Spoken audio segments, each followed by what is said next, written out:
markaad jaartigeedu dhimaatid waxaa la rabaa inaad caddaysid suuqan horta awoodiisa waa maxay. war lacagta aniga dul joogo salmiya mise bayma inaad caddaysid. marka marka halkaa hadaa fiirisid suuqa waa maxay kan halkaan salka ah goormuu dhamaadaa marka kor loo dhaafo. waxaa la rabaa su-aalaha inaad isweydiisaa la rabaa. ani hadda waxaa ku yiri awood baa halkaan ka dhacday sidee ku eri. waxaa la rabaa casharada hore inaad dib u laabatid inay maskaxdaada isla marka fariin kusoo dirtaa la rabaa inay ku dhacdo warniyo baayda awood badan waxay ku dhacday salkaa la dhaafo korkaasaa loo dhaafo simple. halka awood baa ka dhacday sababtoo ah salki waa la dhaafay sidaas darteed salki waa dhamaaday. maxaa bilowday jiha cusub awood cusub baa bilowday oo baay ah. awoodan baay ah in goorma dhimaanaysaa marka hoos loo dhaafo ama halkan dhal lagu dhaafo ama shan dhal lagu dhaafo.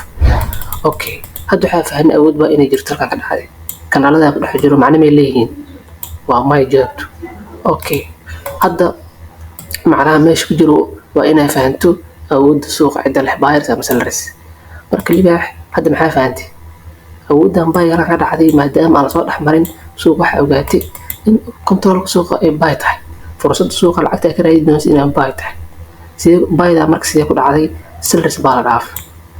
baayda macnaha baayda ay sameynayso waa maxay jihi abuurtay oo salka ay dhaaftay. hadda daily time frame baa joogtaa kan dhalada marka waxaa laga fiirshaa dailiga weekliga laga fiirshaa. hadda dailiga ka fiirisay 4 hour baa timid 4 hour markaa timid waxaa arkaysaa kan halkaan baayga muxuu abuuray dhaqaaqa xoogan abuuro salka oo baaygu abuuray.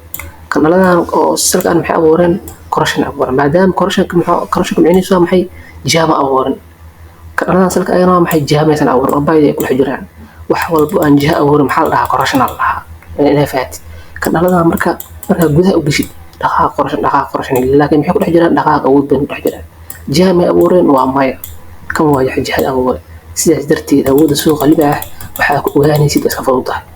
kan dhaliska hadday noqoto kan dhal awood badan baay haddii lagu dhex jiro awoodda baay waayo. dhaqaaqa marka intii lagu dhex jiro waa maxay awood waa baay. qaabkaas lagu ogaadaa. marka tan ayadoo bilcagsi ah oo sel ah waatan waa maxay halkan waxaa ku yiri awood sellers baa ka jirtay. marka anuu hadda sharxin waxaa rabaa inaad ku sharxay. marka waa maxay awood salka halkaas kasoo bilaabay soo maaha halkaas ku dhamaatay. marka sidee awood sal ku dhahay baay u dambeysay dhaaftay. kan halkaan baay haddii hoos loo dhaafaa maxay suuqa buyerska waa laga saaro suuqa yaa soo galay sellerska ayaga ma laga saar mise ma laga saareen. sidee ku ogaanaysaa korkaas looma dhaafin. waa shax yaroo fudud qofki waxaa fahmi waayo waxaa waaye waa qof qalbi adaga dhihi karaa. marka waxaa ogaan hadda awood sellers ay suuqa jirto halkaas lama dhaafin. kan dhalada waa maxay jiha maysan abuurin.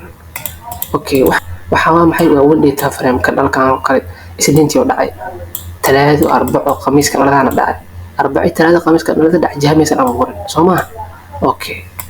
marka istarajar ahaan markaa foo hor imaatid dhaqaaqa halkaas soo bilaa oo sal ah dhaqaaqa salka ama kor loo dhaaf waa maya. sidaas darteed suuq waa maxay awood sal ah baa ka jirta. marka kan dhaladan baay halkaa aaday waa kuwaan 1 2 3 dhaqaaqa correction ee abuuran laakiin jiha ma abuurin waa maya. marka maxaa la rabaa saaxiib waxaa la rabaa inaad dhexdeed suuq horta waxaa bartaa awood suuq baro. war suuqa aniga fursada ka raadinayo waa awood sal ah. war aniga suuqa fursada ka raadinayo waa awood baay. waa inaad hortaas baratid. markaad taas baratid step markaad tan baratid kadib waxaa baranaysaa awoodda suuq markaa heshay fursada aa heshay qaabkay ugu faa'iidaystaa ayadana waa baranaysaa. ayadana qaabkay ugu faa'iidaysanaysaa ayadana waa rules oo kale ugu faa'iidaysanaysaa. laakiin haddii wixii isku daba raacisid waa ku wareeraysaa. marka halaha loo bartaa canjeeradaas ay kul korayso aa loo cunaa dabcan. marka waa in salaaman dhammaantiin inaa wax ka fahantiin baa idin rajeynayaa guuleysta dhammaantiin.